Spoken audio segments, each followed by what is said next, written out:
Good morning children.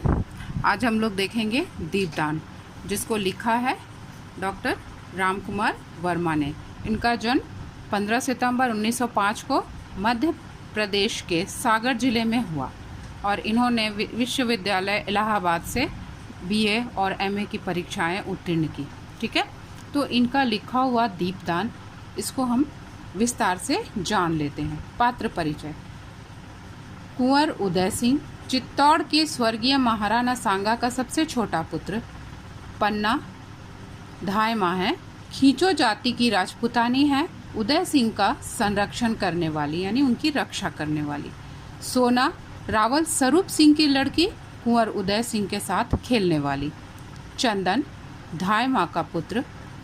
सामली अंतपुर की परिचारिका। अंतपुर उसको कहते हैं जिसमें सिर्फ महिलाएं रहती हैं, बहुत कम पुरुष जाते हैं या नहीं के बराबर जाते हैं। कीरत जूठी पत्तल उठाने वाला। बनवीर महाराणा सांगा के भाई पृथ्वीराज का दासी पुत्र। स्थान एवं समय है चित्तौड़ का महल स्थान है और समय है रात्रि का दूसरा पहर। ठीक है, अब इसका घटनाक्रम देख लेते हैं एक बार। दीपदान एकांकी है। इसमें पन्ना धाय के अपूर्व त्याग और बलिदान एवं देश प्रेम की कहानी है। चित्तौड़ के महाराणा सांगा की मृत्यु के बाद उनके छोटे भाई पृथ्वीराज का दासी पुत्र बनवीर चित्तौड़ पर शासन करना चाहता है। वह महाराणा सांगा के पुत्र उदय सिंह को मारना चाहता है, किंतु पन्ना धाय उसके इरादों के सामने पहाड़ बनकर खड़ी है। बनवीर सत्ता के लालच में रात्रि के समय महल में दीपदान महोत्सव का आयोजन करता है ताकि वह कुंवर उदय सिंह और महाराणा विक्रमादित्य को मार सके। वह तुलजा भवानी के मंदिर के आगे मयूर कुंड में दीपदान का उत्सव मनाता है। सभी नगरवासी वहां एकत्रित होकर उत्सव का आनंद लेते हैं और दीपदान का उत्सव मनाते हैं। बनवीर सैनिकों और सामंतों को अपने पक्ष में करके विक्रमादित्य और उदय सिंह को मारने की योजना बनाता है। रावल रूप सिंह की बेटी सोना कुंवर उदय सिंह तथा पन्ना धाय के पुत्र चंदन के साथ खेला करती है। सोना के नृत्य और महोत्सव की साज सज्जा से आकर्षित होकर कुंवर उदय सिंह पन्ना से उत्सव में सम्मिलित होने की प्रार्थना करते हैं, जिसे पन्ना धाय ठुकरा देती हैं। पन्ना धाय के मन में अचानक हुए इस आयोजन को लेकर शंका है। ठीक है ना। धाय मात से उत्सव में जाने की अनुमति न मिलने से कुंवर उदय सिंह नाराज होकर बिना खाए सो जाते हैं। उसी समय सामली नामक एक सेविका आकर धाय माँ को महाराणा विक्रमादित्य की हत्या की सूचना देती है।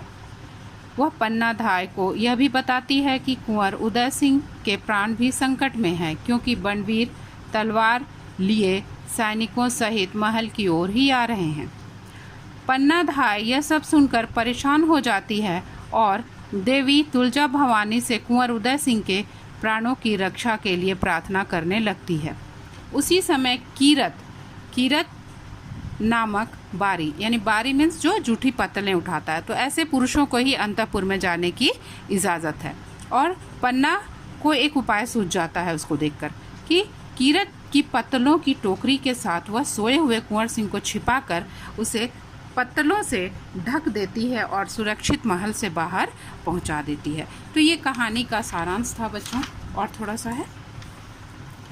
इधर बनवीर महल में घुस आता है और कुंवर को अपने साथ ले जाना चाहता है। पन्ना धाय के मना करने पर भी वह जबरन उसे ले जाना चाहता है। इस बात पर पन्ना धाय के पास जो छोटी सी कटार थी उससे उस पर वार करती है। बनवीर पन्ना के इस हमले से क्रोधित हो जाता है और सैया पर सोए हुए पन्ना के पुत्र चंदन को ही उदय कुंवर सिंह समझकर तलवार से काट डालता है। बनवीर इस हत्या को अपनी ओर से इस महोत्सव पर यमराज के लिए दीपदान मानता है, क्योंकि उदय कुंवर सिंह एकमात्र दीपक थे उस राजवंश के, और राज्य की रक्षा की खातिर धाय माँ अपने पुत्र का बलिदान कर देती है और उसके बाद वह एक चीख के साथ बेहोश हो जाती है। तो ये सारांश था कहानी का, समरी था, खत्म होता है। अब हम लोग चलते हैं धाय माँ के चरित्र की ओर। चरित्र चित्रण हम लोग देख लेते हैं। धाय माँ पन्ना। धाय माँ पन्ना इस एकांकी की प्रधान नायिका है। वह महाराणा सांगा के कुल की पुरानी, सच्ची और कर्तव्यनिष्ठ सेविका हैं।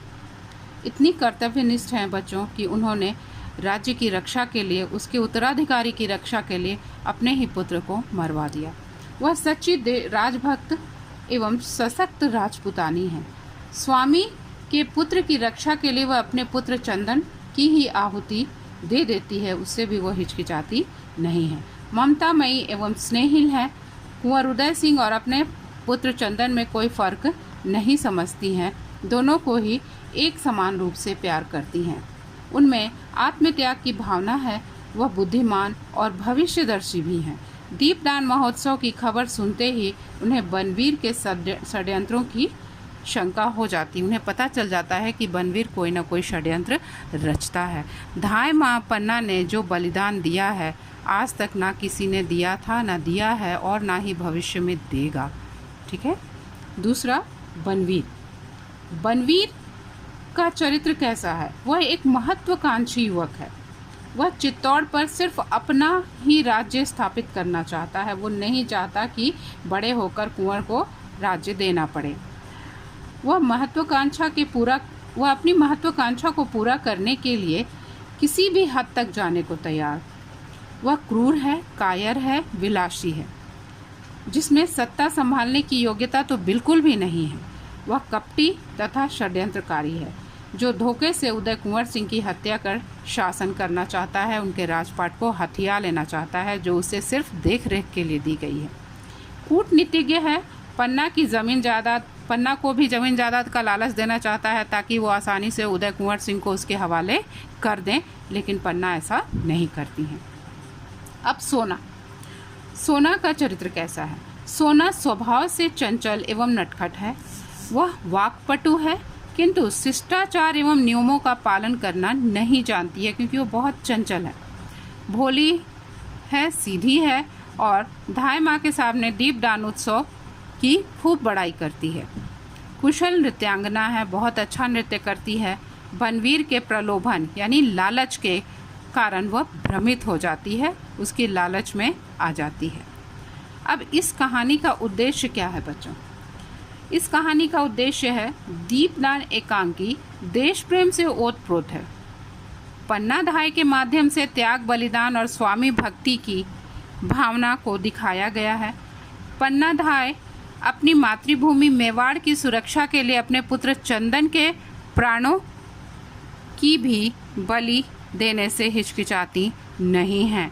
इससे पता चलता है कि धाय माँ पन्ना के लिए राष्ट्र प्रेम पुत्र प्रेम से कहीं बड़ा है। इस एकांकी का उद्देश्य देश प्रेम, राष्ट्र की सुरक्षा तथा स्वामी भक्ति जैसी घटनाओं को दिखाता है, स्वामी भक्ति जैसी भावनाओं को भी दिखाता है, और लेखक अपने इस उद्देश्य में पूर्णतः सफल हुए हैं। पूरी तरह से लेखक सफल हुए हैं इसको दिखाने में। ये इतनी मार्मिक बन जाती है कहानी कि आंखें भीग जाती हैं इसको पढ़ते पढ़ते। शीर्षक की सार्थकता। शीर्षक इसका सार्थक है। दीपदान। इस एकांकी का शीर्षक सर्वथा उपयुक्त है।